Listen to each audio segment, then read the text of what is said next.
Welcome to Behind the Book, brought to you by Lost Raven Studios. We invite you on a journey beyond the pages of our published works, delving deep into the minds and motivations of the authors themselves. Join us as we explore the untold stories behind each manuscript, uncovering the intricate details and personal inspirations that breathe life into every word. From philosophical musings to narrative techniques, each episode offers a glimpse into the creative process and the transformative power of storytelling.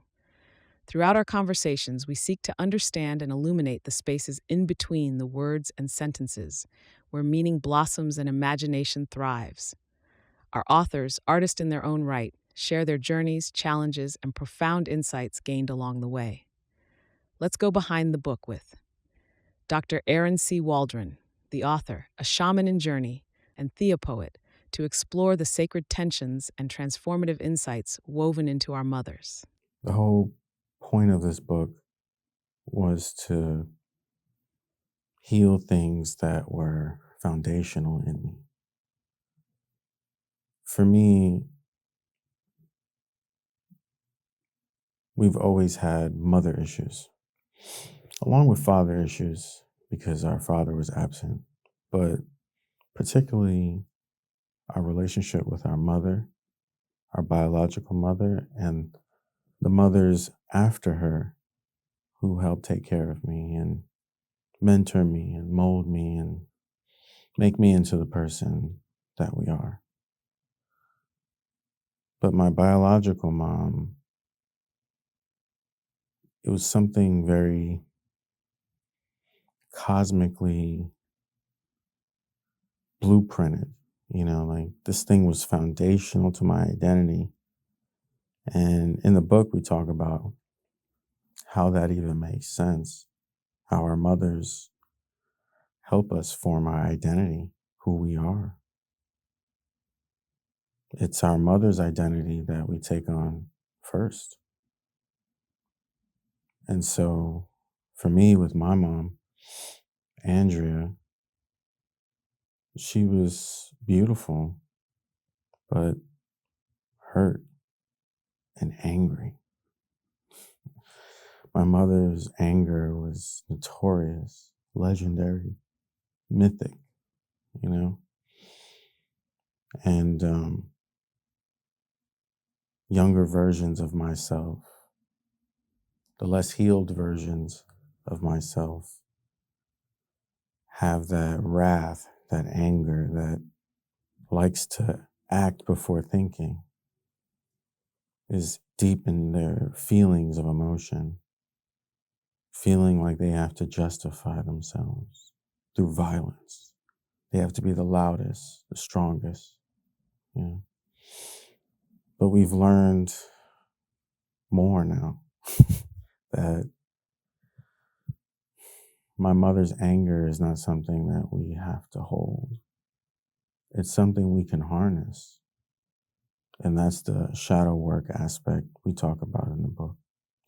Another beautiful component of this book is that we had the honor and privilege of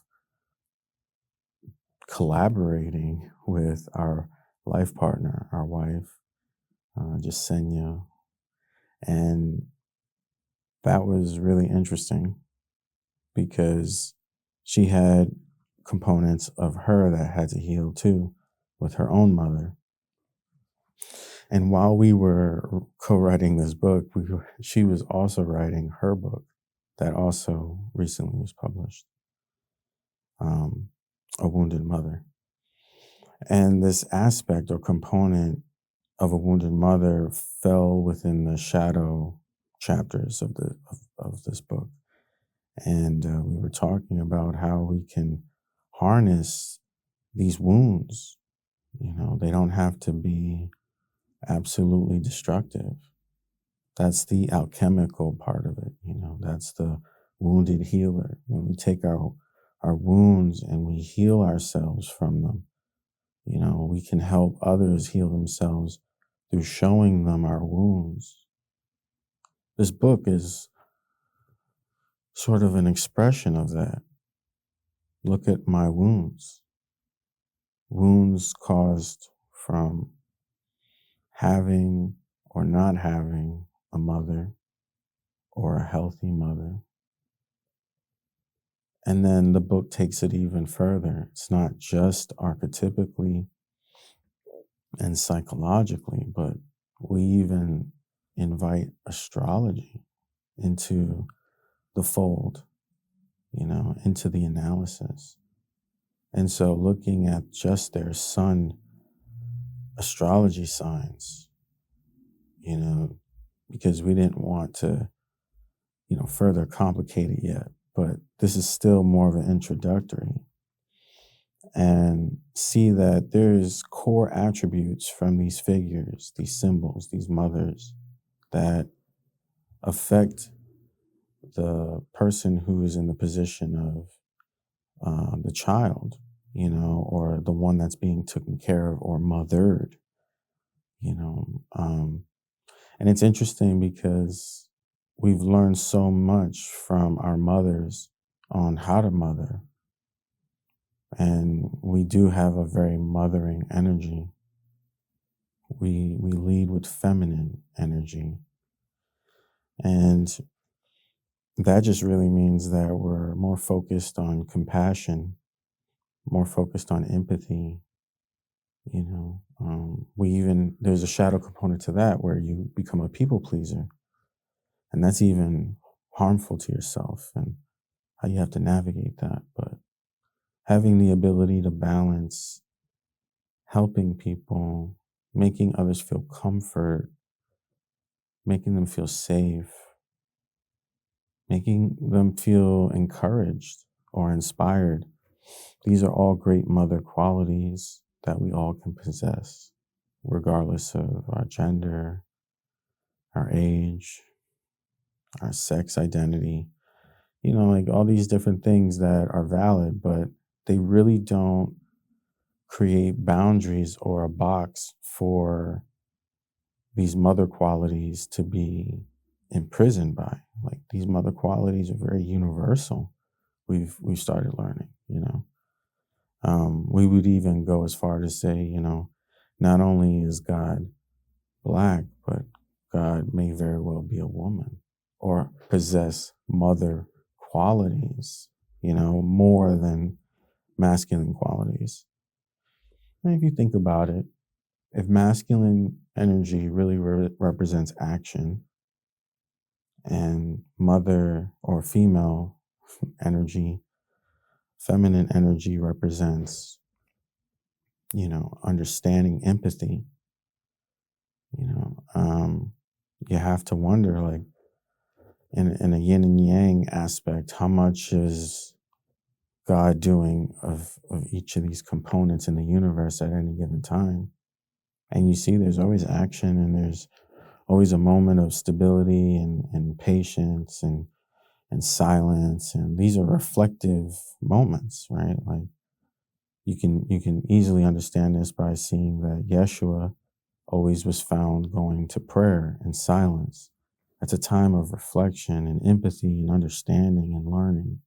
And then there's a time for action, So again, it's like this back and forth, this oscillation between action and understanding, non-action.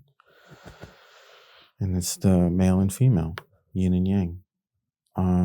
And understanding that and seeing my mom in a whole new light allowed me to heal things that I didn't know we needed healing, or allowed us to heal things that we thought were impossible to heal. But it did definitely allow me to empathize with my mom, even through the abuse. That's very hard. Being the receiver of physical, verbal, mental abuse, and then be able to empathize with the person who's been oppressing you like that. All because, really, perspective,